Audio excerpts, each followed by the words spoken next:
Hey guys, thanks so much for checking out my channel. I'm here in the spot where Charlie Kirk was assassinated, continuing to investigate, looking into whether it's possible that the alleged assassin Tyler Robinson actually acted alone. Is that a real possibility? And also, new reports that the FBI is investigating far left extreme groups in possible connection to the assassination. How do those investigations work? I'm looking into all of it in this episode of Brian Entin Investigates. Hey guys, so I'm out here at Utah Valley University. This area behind me is where Charlie Kirk was assassinated. They're actually now beginning to open it all back up. It was obviously a big, massive crime scene, but school is going to start again this week, and they're starting the process of opening everything back up. But there's still so many questions. In terms of the alleged assassin, Tyler Robinson, the governor has said that they believe that he acted alone, but there are questions about whether that's really possible. Could no one else have really known? And is it possible that investigators are just saying that they believe he acted alone to throw people off who they are investigating? That's something that I'm going to get into in this episode. I've got a former FBI agent who did these kinds of investigations for literally decades, who is going to help me understand what may actually be happening behind the scenes. Also, something else that we've heard out here that Axios is now reporting, they are saying that federal and state law enforcement officials are examining leftist groups in Utah to see whether they had knowledge of the alleged shooter's plans beforehand or if they lent material support to him afterwards. Investigating extreme leftist groups. What does that mean? How do those investigations work? It's something that I was really, really interested in, especially since many of these groups just now exist online, and people just have these anonymous names, and it's hard at least for us journalists to really track who's saying what. How does that investigation work? It's another thing I'm going to get into in this episode, and many times it requires federal judges to sign off if they want to do undercover operations and really dig into these groups. And are they actually doing that? Is that something they're doing in this case? Is it already going that far? I'm going to look into it. First, I want to talk to the former FBI agent friend of mine who I was talking about all of this. I'm joined now by Steve Moore, former FBI agent. Thank you for being with me again, Steve, on this case. Thanks for having me. So I'm in Utah right now. I'm still at the university. I wanted to ask you, something stood out to me specifically with this new reporting from Axios, and it's also something that we've heard on the ground here.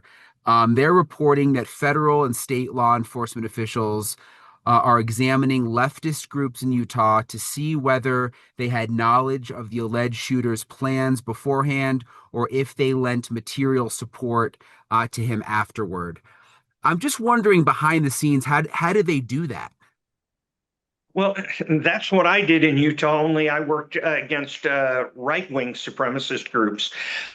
The way you do that is, first of all, you have to find their means of communication, whether it used to be in the 50s, shortwave, and then it became the internet, and then after that, now it's social media. And so you have to find a way in, because it's not something that is going to be advertised or in Facebook's anagram. It's just going to have to be. You find it. It's your investigators. That's what you do. And some in the office see, every FBI agent is required to have informants. And when you have people as informants throughout the state of Utah, you're going to know somebody who knows somebody on how to get in there. And that's your entry point. You just need one window open, if you'll accept the analogy there. And then once you do, you have to decide, and with the help of courts, they'll help you decide what means of investigation you want. There are investigations called 100s, which are investigations of entire groups. They're hard to come by because federal judges don't like to authorize those things. And the FBI certainly can't do it without a judge authorizing them. But I ran one for a while.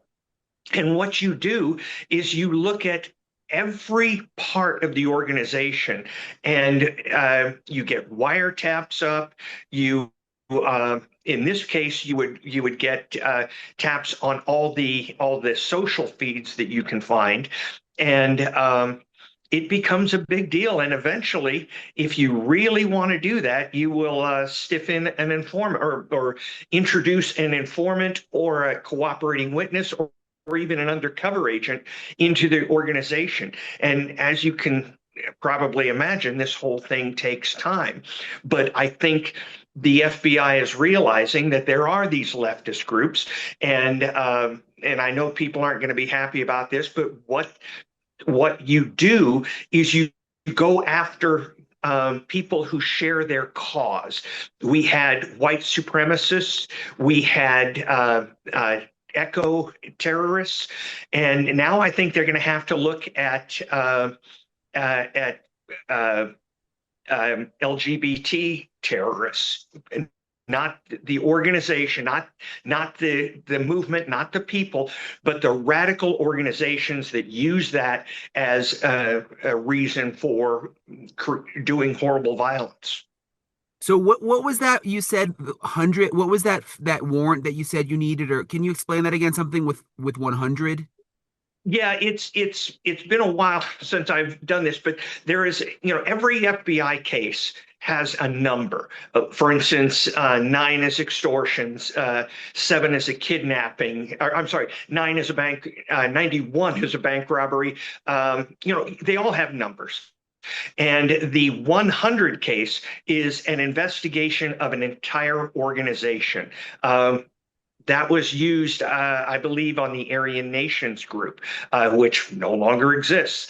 And it authorized by a judge, it gives great latitude to the FBI to use investigative techniques to learn about the group and, if necessary, infiltrate the group.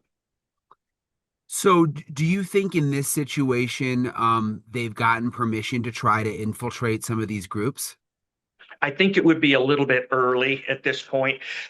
Uh, as I said, the 100 case is not something you do lightly. I think when I was working on one, there were only 2 or 3 in the entire nation. This is something that they take very seriously, and you can't just say we don't like what these people are doing, or we think these people are up to no good. You have to have information that would indicate that they are in the process of planning and orchestrating violence, and you have to bring that information to the judge.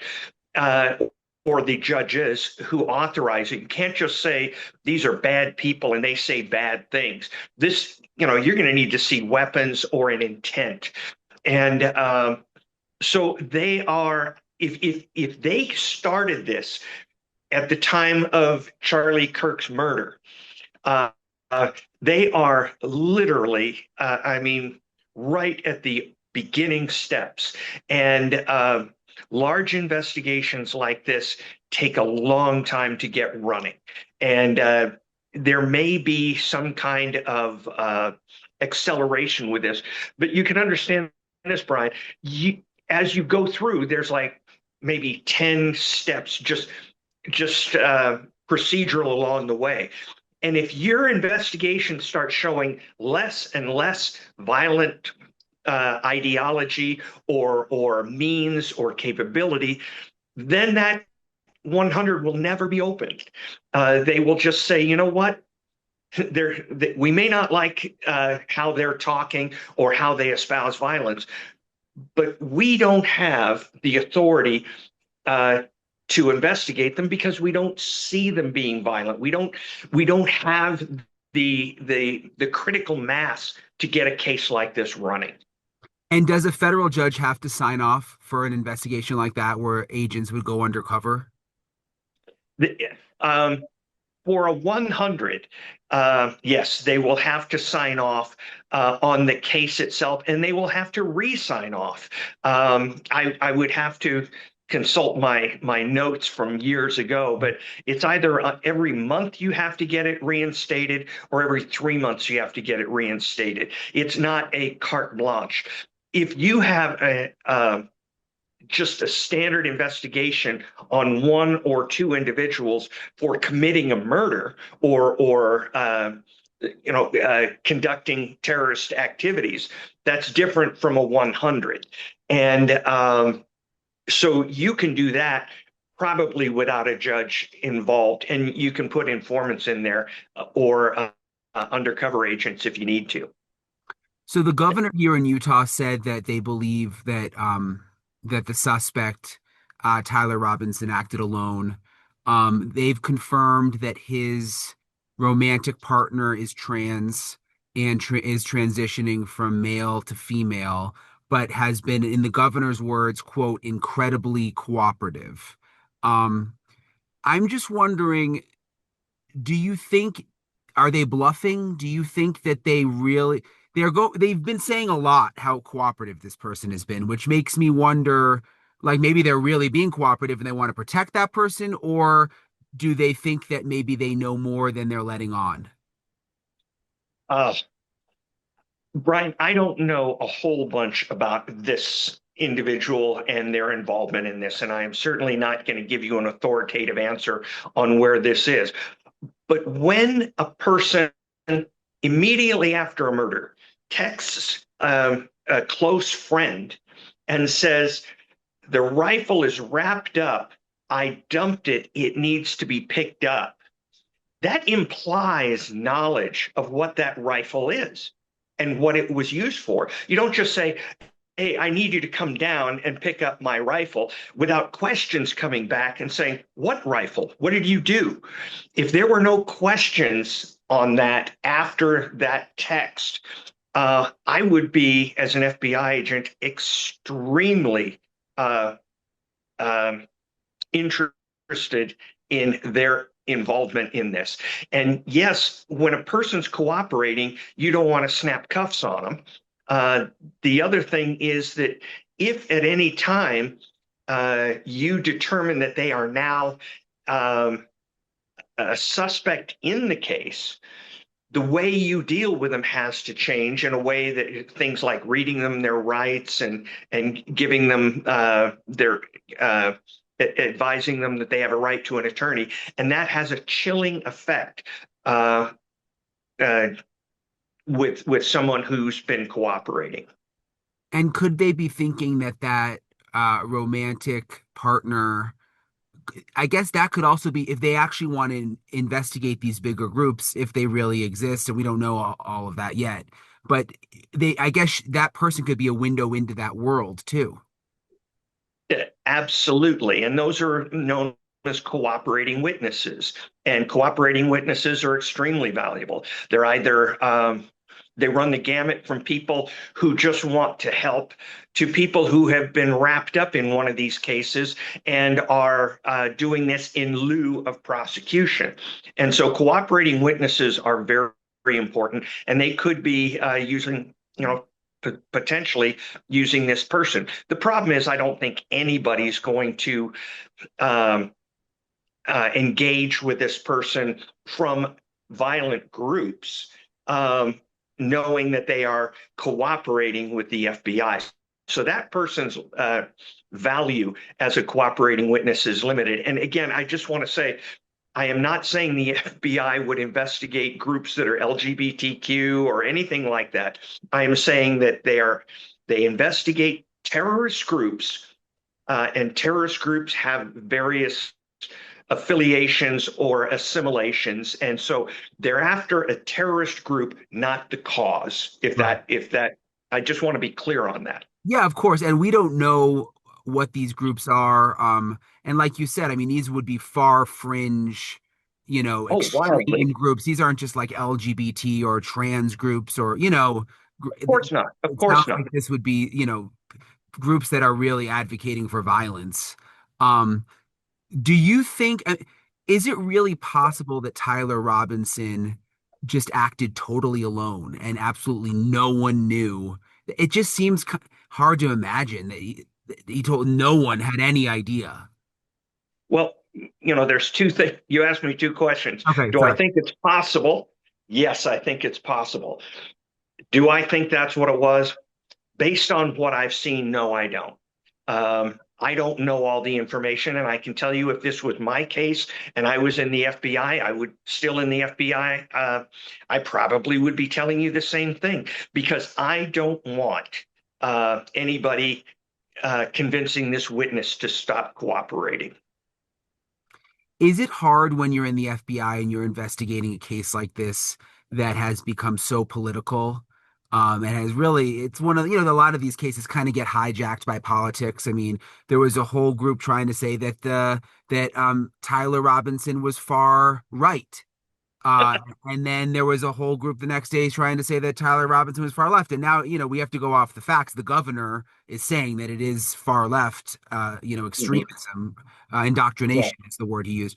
But I mean, when you're actually inside the case, I it's mean, brutal. doesn't that bother you when all that's, like, Yeah, I can remember a case I worked where a white supremacist went and machine gunned a group of kids at a Jewish community center because they were Jewish, and uh, the one of our offices had a 100 investigation on the Aryan Nations group at that time, and this person was a member of that group.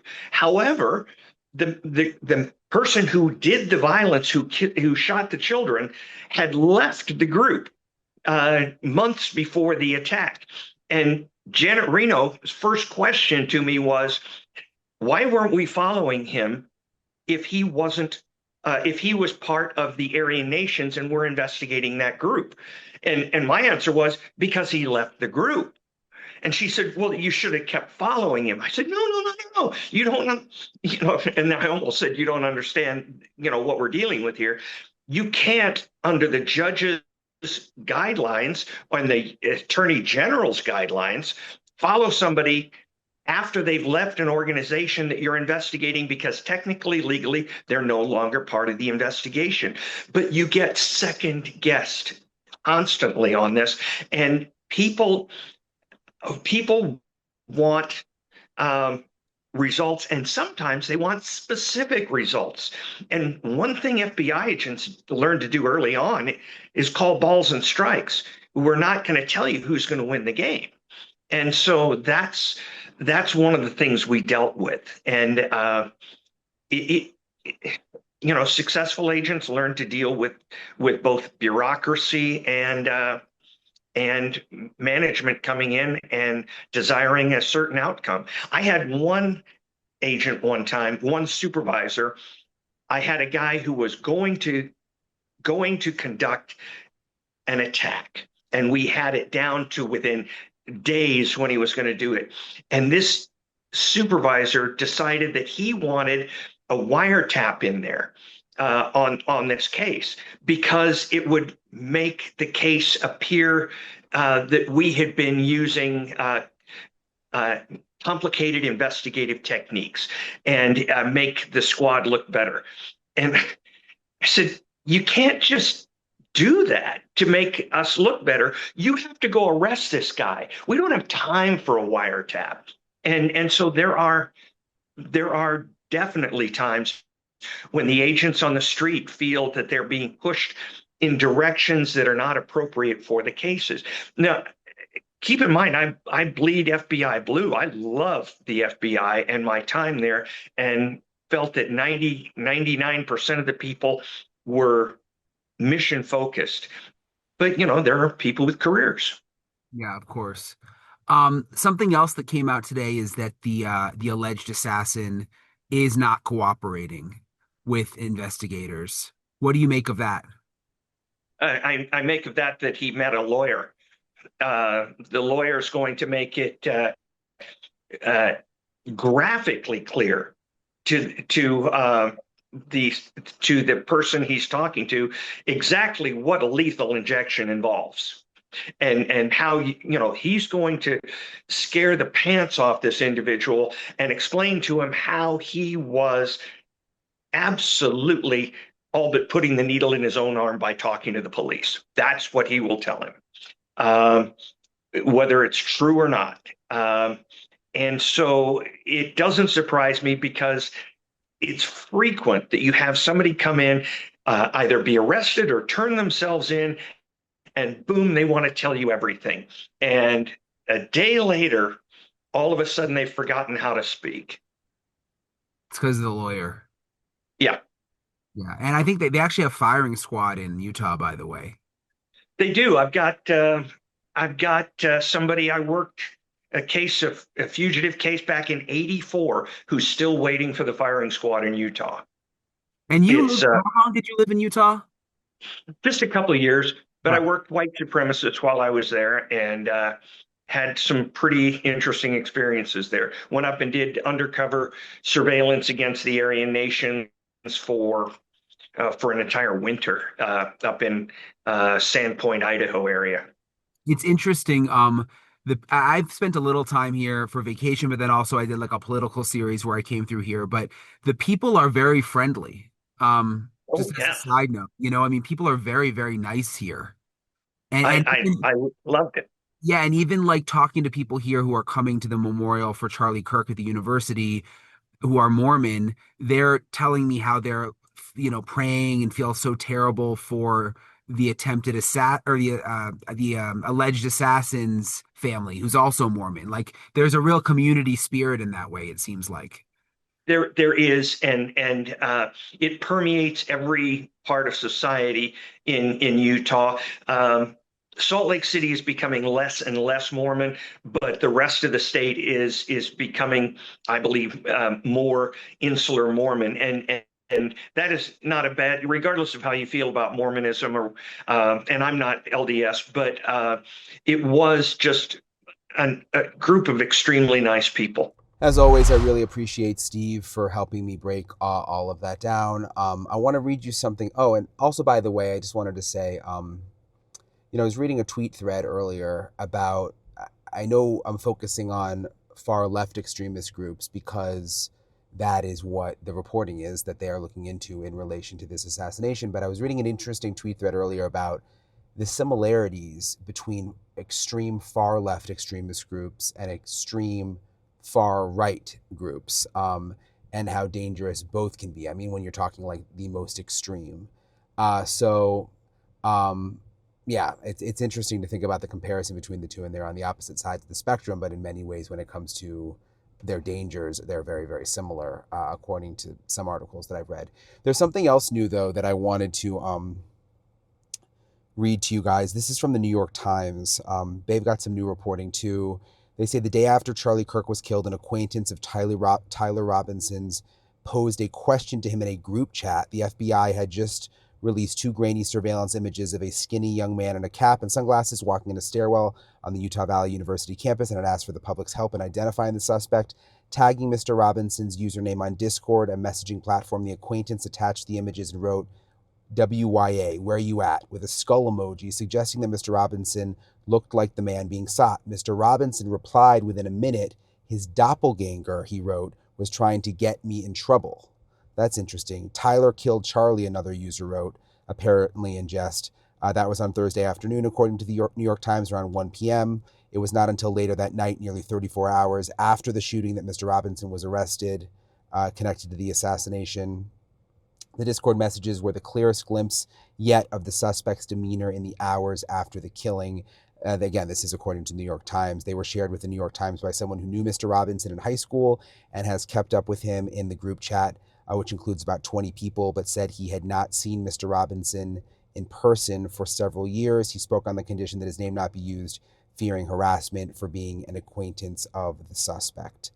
So just kind of interesting when you think about these Discord messages, and if Tyler Robinson was, if this is true, was communicating on Discord even after the assassination. So I'm gonna have to dig into that, but it looks like the New York Times is the only one reporting that at this point.